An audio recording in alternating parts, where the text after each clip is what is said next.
25 nens ompliran demà aquesta classe de l'ESO. Col·locaran els llibres als calaixos, si és que encara no porten portàtil, i seguiran les explicacions dels mestres en una pissarra que ha viscut un estiu tranquil.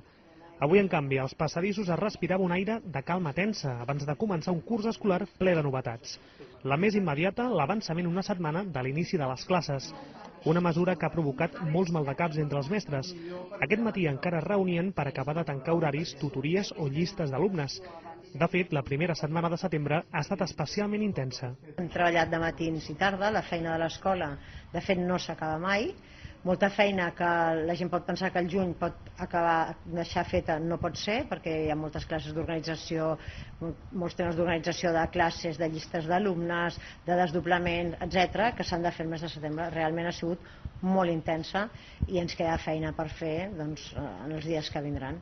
La calor dels primers dies de setembre ha fet que l'escola Sagrat Cor Diputació s'hagi omplert de ventalls. Més de 30 graus dins de l'edifici i només amb el professorat i el personal administratiu treballant.